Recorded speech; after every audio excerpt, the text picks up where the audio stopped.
Hey, I'm a Republican now, Chris. Hey, me too. What do you say? Si bien hemos pecado de esto alguna vez, Nirvana no es solo una polera, una zapatilla, un pantalón o una guitarra que se vende al mejor postor por más de $1 millón. Nirvana es una banda con un contenido y mensaje social. No te lo decían explícitamente en sus canciones, pero lo manifestaban en sus acciones, la provocación y el sabotaje. Ya en 1990 venían cargando un mensaje ligado a la defensa de los derechos humanos y civiles, justicia social, el respeto por las diferentes libertades individuales, la integración de las minorías, igualdad y feminismo. Con la repentina tensión mundial aprovecharon de visibilizar más aún estas ideas, conciertos benéficos hacia diferentes causas, campañas de prevención del SIDA, protestas contra la censura, colaboraciones para las fundaciones Make-A-Wish y Rock for Choice, shows en contra de la guerra de Irak y en ayuda de Amnistía Internacional, fueron algunos de sus actos. Acciones poco divulgadas y que se contraponen a posturas conservadoras añejas que generalmente nos dicen qué y no debemos hacer. El origen de Nirvana viene del punk rock, y a pesar de la comercialización y ser catalogados de vendidos, supieron cómo divulgar estas posturas. Termino esta introducción con estas palabras de Cobain. Me gusta infiltrarme en los mecanismos de un sistema, haciéndome pasar por uno de ellos para luego empezar a corromper lentamente el imperio desde dentro. Con ustedes, el activismo político y social de Nirvana.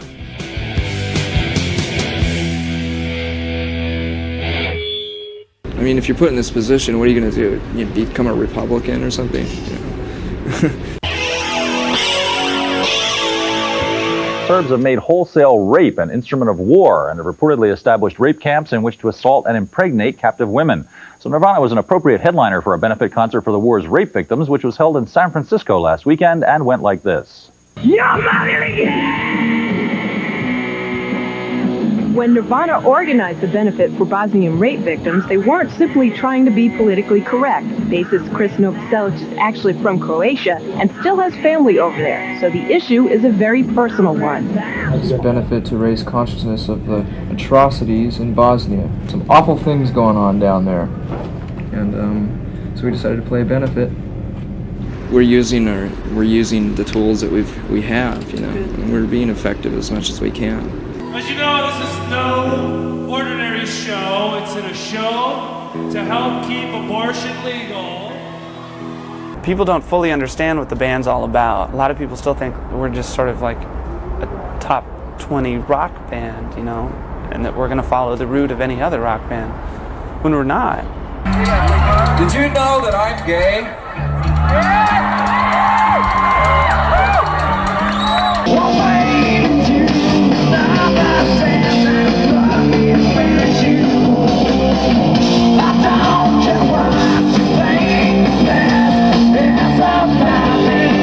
You know, we've done benefits like that for like No on 9 benefits to try to stop Portland's anti-gay laws. I mean, homosexuality is a natural thing, and to meddle with nature is going to cause a lot of friction.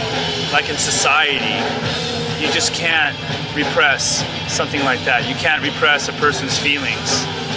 Basically, we just want everyone to have the same consideration for another as they would themselves, you know, and for people to respect women just as they would respect themselves, or respect homosexuals just as they'd respect their father or their mother, you know. So it's not hard because people are just people. Everyone's different. The benefit you guys are playing tonight is Rock for Choice, to promote choice for women, which is a good thing. Do you guys see yourselves as a political band at all? Yeah, I think we're kind of anti-control and pro-education. If you think abortion is wrong, don't have one. Because, you know, we're not going to come into your church and say, you know, do this or that. That's not right. You know, whatever you believe. And it's a woman's issue, too, because it's a woman's body. Keep your fucking laws off my sister's body.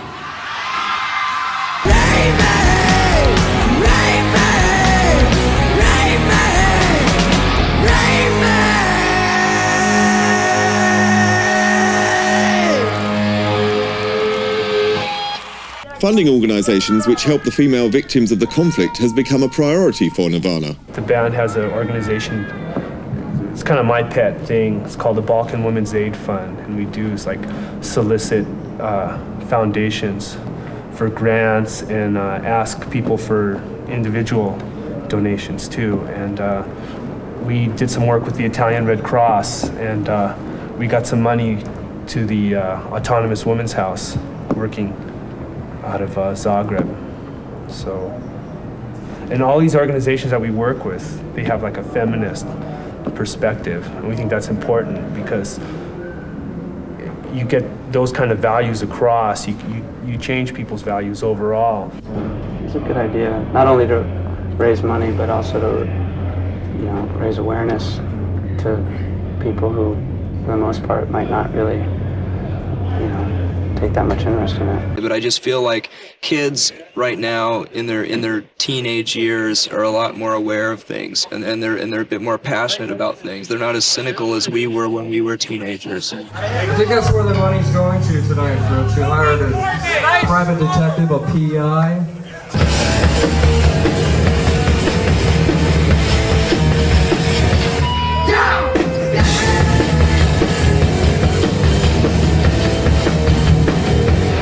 We try to use our power. I mean, we've really have been effective in certain ways, like being associated with this organization called FAIR. They're an organization who looks at the injustices they look at the details that surrounds certain issues and certain stories that have been reported in magazines and newspapers like USA Today, who tend to, you know, look over a lot of the facts, and they're pretty much a leftist organization that tries to protect people in certain areas, you know, and they supposedly try as hard as they can to, you know, to deliver the truth.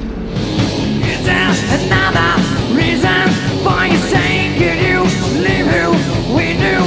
Said the same here and another where that rumor shame.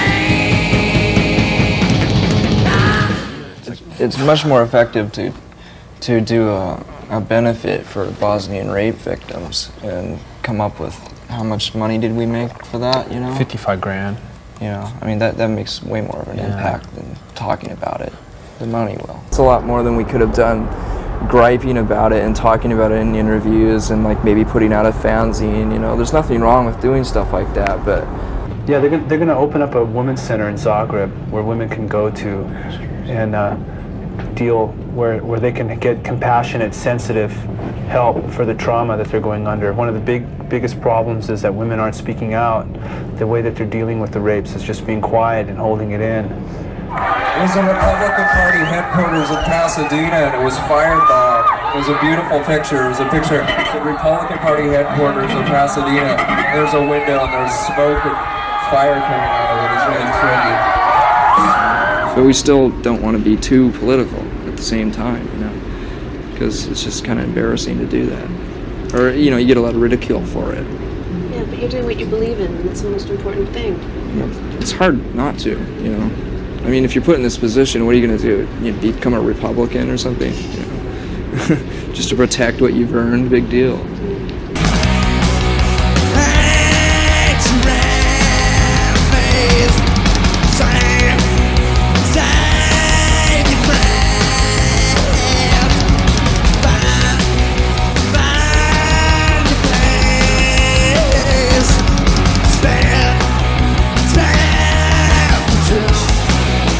What they're saying is more control and less education. And that's a recipe for disaster. Because the less there are free-thinking, informed people, the more they can impose their greedy, materialistic, back-scratching favor-type corrupt government practices to screw up the whole planet. The trend of fascism is just rising and rising. You gotta fight back, you know? If you don't care, you're worse than the conservative fanatics that are implementing this on everybody. And you gotta choose sides.